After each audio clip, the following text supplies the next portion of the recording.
best story for listening. Listen and repeat after me. A poor man was married to a beautiful woman. The man and his wife never quarreled. The husband loved his wife.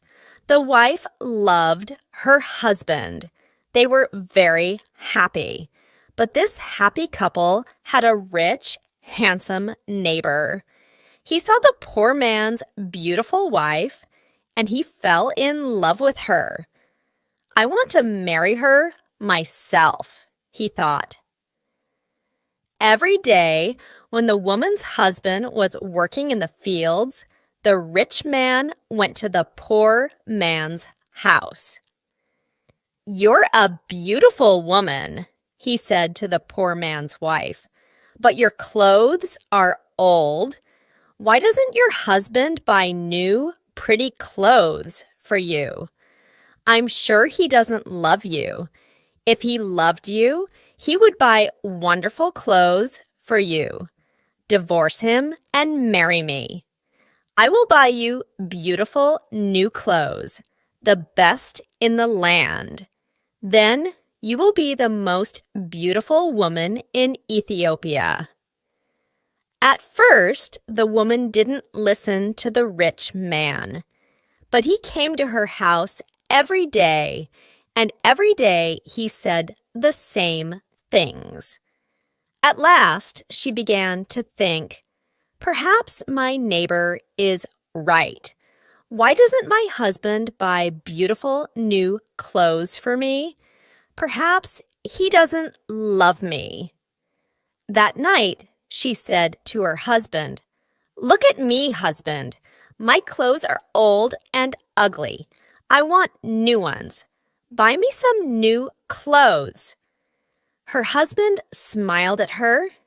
"You don't need new clothes," he said.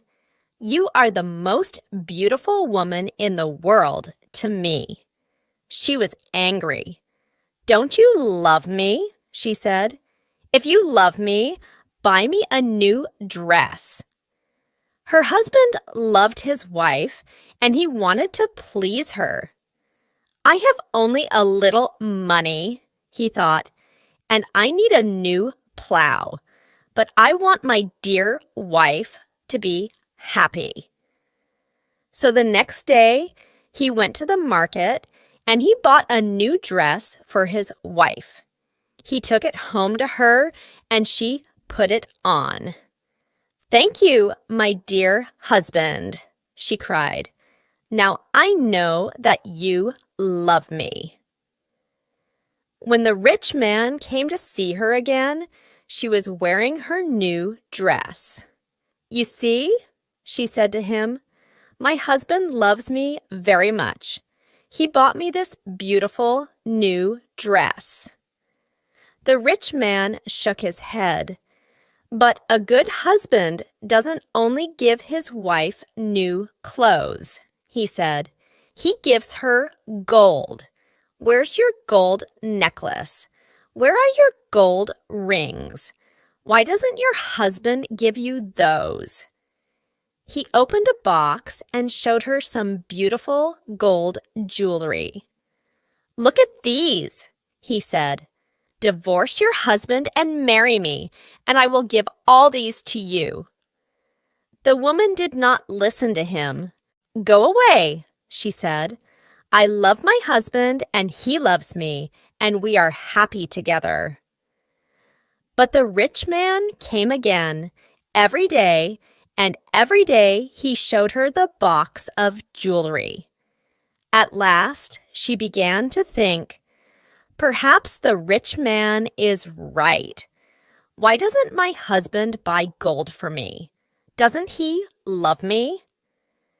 That day, she didn't make a fire. She didn't cook a meal.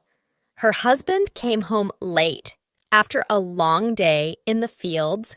He was tired and hungry. "There's no dinner for you tonight," his wife said. "You don't love me." "What?" her husband cried. "But my darling, I love you more than anything.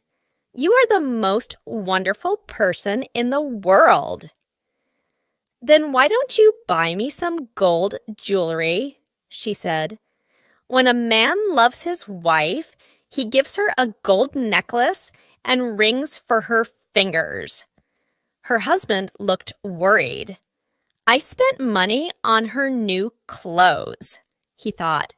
How can I find more for gold? I'll go and see my brother. Perhaps he will lend me the money. I must buy gold for my dear wife. I want her to be happy. The next day, he went to visit his brother. Lend me some money, brother, he said, and I will work for you in your field. All right, his brother said, but you must work hard. There are many stones in my field, and you must move them all away. Her husband agreed and took the money. He went to the market and bought some gold jewelry. Then he took it home to his wife. His wife was very happy. She put the necklace round her neck and put the rings on her fingers. Look at me, she said. Am I not beautiful? You're very beautiful, her husband said. If you are happy, I am happy. She put her arms round his neck. Thank you, my dear husband, she said. Now I know that you love me. The next day, her husband went out very early, before the sun rose in the sky. He ran to his brother's field. It was covered with stones. I must work very hard now, he thought. I must start early and stop late. I must pay my debt to my brother. His wife was working happily at home. I'll make a wonderful dinner for my husband tonight, she thought. He gives me wonderful presents. He works hard for me. I know that he loves me. Hello? A voice called out. Are you there? The woman went outside. Her rich neighbor was there. Ah, it's you, the woman said. Listen, neighbor, you were wrong about my husband. Yesterday, he bought me this beautiful jewelry. He loves me very much, and I love him. I will not divorce him. I will not marry you. The rich man was worried. Her husband loves her too much, he thought. If I want her, I must be clever. At last he said, Your husband gave you clothes and jewelry, but I can give you more than that. What? What do you mean? The woman cried. Can your husband make miracles? The rich man asked. Miracles? No, of course he can't make miracles, the woman answered. Only God can make miracles. Men cannot make them. But I can, the man said, because I love you. Love can make miracles. If your husband loves you, he can make miracles for you. If you love me, I will make miracles for you. Make a miracle for me now, the woman said. I can't, the rich man answered. You must promise to love me first. You must leave your husband and come to me. Then I will make wonderful, wonderful miracles for you. The woman said nothing, and the rich man went away. That night, the poor man came home late. He was very tired and hungry. His wife brought water for him, and he washed himself. She brought delicious food for him, and he ate it. My poor husband, she thought. He works so hard for me, and he is so tired and hungry. The rich man is foolish. How can my husband make miracles? It's impossible. But the next day, and the day after, and the day after that, the rich man came to her house again. "Did your husband make a miracle for you yesterday?" he asked the woman. "Leave him and love me, and I will make many, many miracles for you every day." At last, the women began to listen to him. One day, when her husband came home, she was sad. "Wife, dear wife, what is wrong with you?" cried her husband. "Are you sick?" "No," she said. "I'm sad because you do not love me." "What?" cried her husband. "But you know that I love you. I bought you new clothes. I bought you gold jewelry. You're the most precious thing in the world to me." "But you don't make miracles for me," his wife said. Her poor husband was very surprised. "Miracles? Of course I can't make miracles," he said. "Why do you want a miracle? Who gave you the idea?"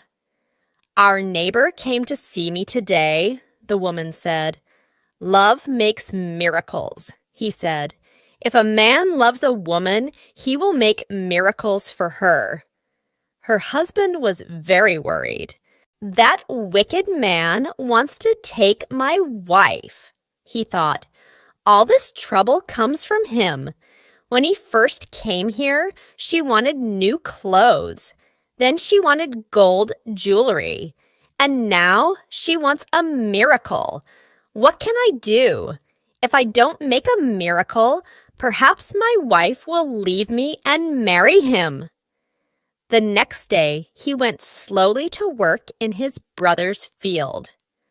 "I must pray," he thought. "Only God can help me now." He looked up to heaven. "Oh, Lord God," he prayed, "please help me to make a miracle. I love my wife and I want to keep her.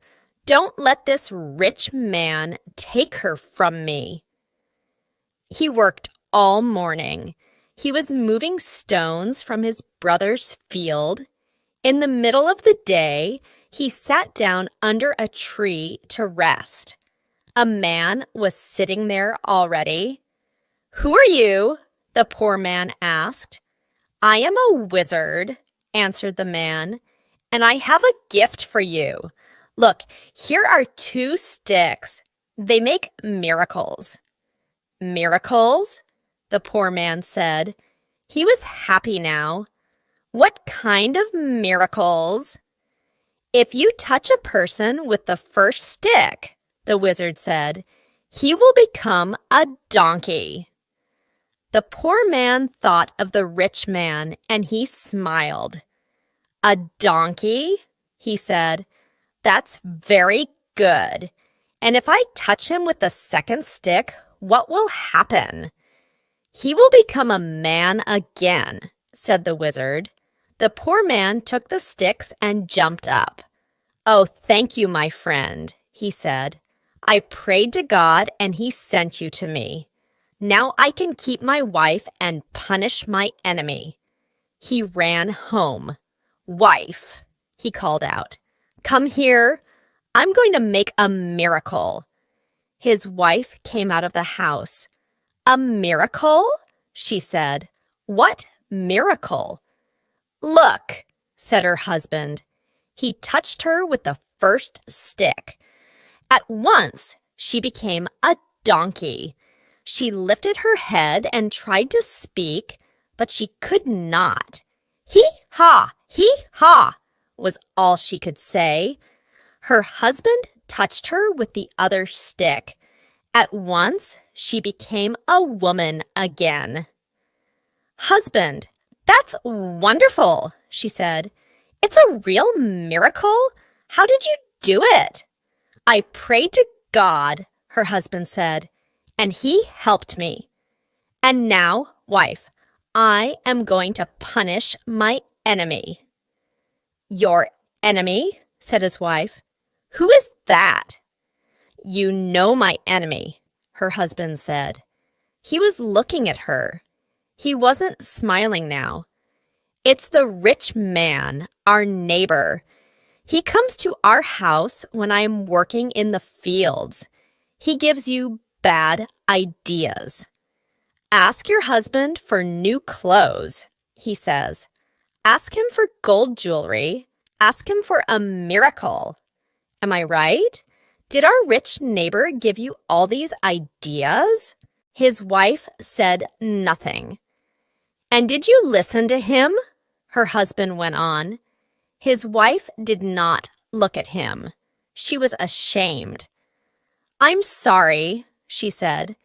"It's true. He said all those things. He wanted me to divorce you and marry him, and I listened to him." "And do you want to divorce me and marry him?" her husband asked. She looked at him. Her eyes were full of tears. "No, dear husband, I want to stay with you forever, and I will never listen to him again." "Then take this stick," her husband said, "and touch the rich man with it." He gave his wife the first stick, but he hid the second one in the roof. The next day, he went to work. Soon, the rich man arrived at the woman's house. "Well," he asked her, "and can your husband make miracles yet?" "Yes," she said, and she touched him with the first stick. At once, the rich man changed into a donkey. "Now," said the woman, "you can go to work and help my dear husband." She took the donkey out to the fields. Her husband was working there. He was moving stones from his brother's field. "Ah," he said, "a donkey. Now I can finish the job quickly." From that day, the poor man gave the donkey many heavy loads to carry. The donkey carried stones away from the fields. It took sacks of teff to the market, and it brought flour and coffee home again. For many years, the donkey worked for the poor man. The poor man was not so poor now. The donkey was helping him. He was becoming richer. One day, the poor man looked at the donkey. It was tired and old. It stood still. Its head was bent down. The poor man was sorry for it. He went into his house and brought out the second stick. Then he touched the donkey with it. At once, the rich man stood there. But he was not a handsome young man now. He was old. His back was bent. He was very, very tired. "You tried to take my wife away from me," the poor man said. "That was wrong. Go home now. Don't look at other men's wives again." The rich man went away, and he never came back again. But the poor man and his wife lived happily together for many more years.